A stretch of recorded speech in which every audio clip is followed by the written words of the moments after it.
નમસ્કાર મારા વાલા દર્શક મિત્રો, દેશ વિદેશમાં રહેતા મારા દરેક દર્શક મિત્રોને હર હર મહાદેવ અને જય સ્વામિનારાયણ. મિત્રો, આજના વિડીયોમાં આપણે વાત કરવાના છીએ, શું તમે ઘૂંટણના દુખાવાથી, હાથ પગના દુખાવાથી, કમરના દુખાવાથી અથવા સાંધાના દુખાવાથી તમે પરેશાન છો? તો ફક્ત 10 જ મિનિટમાં તમને એના દુખાવાથી રાહત મળી શકે છે, અને એ પણ ફક્ત 2 પાનની મદદથી. જી હા મિત્રો, આજના વિડીયોમાં આપણે વાત કરવાના છીએ એક છોડના વિશે કે જે જૂનામાં જૂનો સાંધાના દુખાવાને ઠીક કરી શકે છે. આ છોડના ફક્ત 2 જ પાનથી તમે ફક્ત 10 મિનિટની અંદર તમારા ઘૂંટણના દુખાવાને, હાથ પગના દુખાવાને, કમરના દુખાવાને અને સાંધાના દુખાવાને મટાડી શકો છો.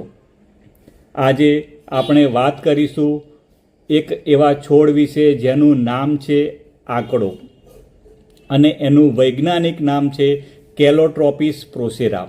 આજના વિડીયોમાં આપણે આકડાના છોડ શું હોય છે, કેવી રીતે તમે એને ઓળખી શકો છો અને કેવી રીતે તે તમારા સાંધાના દુખાવાને સરળતાથી અને ઝડપથી ઠીક કરી શકે છે, અને એના પાનનો કેવી રીતે ઉપયોગ કરવો, અને આ પાનનો ઉપયોગ કરતી વખતે તમારે કઈ કઈ સાવધાનીઓ રાખવી પડશે, કારણ કે આના પાન ટોક્સિક હોય છે, એટલે કે ઝેરી હોય છે.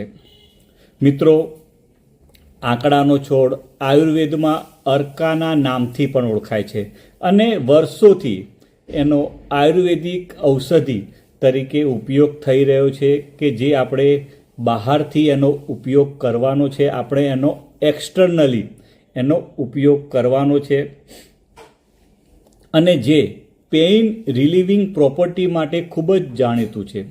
આ છોડ તમને આસાનીથી દરેક જગ્યાએ જોવા મળે છે, જેના પાન મોટા હોય છે અને લંબગોળ હોય છે, અને એના ફૂલ નાના હોય છે, જે તમને જાંબલી અને વ્હાઇટ કલરના દેખાતા હોય છે. તમે આ છોડના પાનને જો તમે તોડો તો તમને અંદરથી દૂધ જેવું પ્રવાહી પણ નીકળે છે. આના પાનમાં બાયોએક્ટિવ કમ્પાઉન્ડ હોય છે, જેનામાં એન્ટી ઇન્ફ્લામેટરી પ્રોપર્ટી અને એનાલ્જેસિક પ્રોપર્ટી હોય છે, જે દુખાવો અને સોજો દૂર કરવામાં તમારી મદદ કરે છે.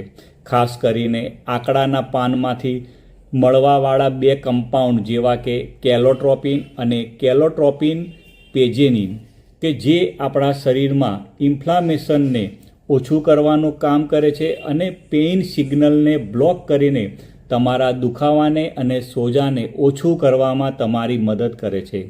આકડાના પાનમાં ઉષ્ણ અને તીક્ષ્ણ ગુણ હોય છે, જેના લીધે દુખાવા અને સોજાને દૂર કરવામાં તમારી મદદ કરે છે. મિત્રો, હવે આપણે જાણીશું કે આકડાના પાનનો સાંધાના દુખાવાને, ઘૂંટણના દુખાવાને કે હાથ પગના દુખાવાને કે કમરના દુખાવાને દૂર કરવામાં કેવી રીતે ઉપયોગ કરવો. એ પહેલાં જો તમને આ વિડીયો પસંદ આવતો હોય તો મિત્રો હાલ જ એક લાઈક આપી દો. મિત્રો, કોઈપણ પ્રકારના દુખાવાને દૂર કરવા માટે તમે આકડાના પાનનો ઉપયોગ કરવા માટે તમે 2 મોટા અને તાજા આકડાના પાનને લઈ લો. થોડું તમે સરસિયાનું તેલ પણ લઈ લો, અને એક કપડાનો આપણે બેન્ડેજ તરીકે ઉપયોગ કરવાનો છે, અથવા તમે કોઈ બેન્ડેજનો પણ ઉપયોગ કરી શકો છો, તો તમે એને લઈ લો. મિત્રો, સૌથી પહેલાં તમે આકડાના 2 પાન તોડી બરાબર ધોઈ નાખી કપડાથી લૂછી સાફ કરી લો, અને એના ઉપર તમે થોડું સરસિયાનું તેલ લગાવી દો, અને પછી તવીની ઉપર રાખી ધીમા તાપે એને ગરમ કરો. જ્યારે પાન ગરમ થઈ જાય અને નરમ પડી જાય પછી તમે આ પાનને સીધું જ જ્યાં તમને દુખાવો થતો હોય, દાખલા તરીકે ઘૂંટણ પર, હાથ પગ પર અથવા કોઈ પણ જગ્યાએ દુખાવો થતો હોય ત્યાં મૂકી દો, અને પછી આ પાનને બેન્ડેજથી અથવા કપડાની મદદથી બાંધી લો, જેથી તે હલી ના જાય. મિત્રો, તમે આ પાનને 10 મિનિટથી લઈને 30 મિનિટ સુધી તમે એને રાખી શકો છો, અને પછી તમે એને લઈ લો. આનો તમે દિવસમાં 1 અથવા 2 વાર ઉપયોગ કરી શકો છો. તમે આ રીતનો ઉપયોગ કરશો તો તમને પહેલી જ વારમાં ફાયદો થવાનો ચાલુ થઈ જશે. મિત્રો, આંકડાના પાન ટોક્સિક હોય છે, જેથી ભૂલથી પણ એને ખાવાનો પ્રયત્ન કરવો નહીં અને નાના બાળકોથી એને દૂર રાખવો. આંકડાના પાનનો ઉપયોગ કરતાં પહેલાં પેસ્ટ ટેસ્ટ તમારે જરૂરથી કરવો પડશે, જેના માટે તમે આંકડાના પાનને તમારા શરીરના કોઈ પણ ભાગ ઉપર તમારે એને લગાવવાનો છે અને જુઓ કે તમારા શરીર પર કોઈ પણ પ્રકારનું એલર્જીક રિએક્શન તો નથી આવતું ને, કોઈ પણ પ્રકારનું ઇરિટેશન, ખંજવાળ આવતું નથી ને.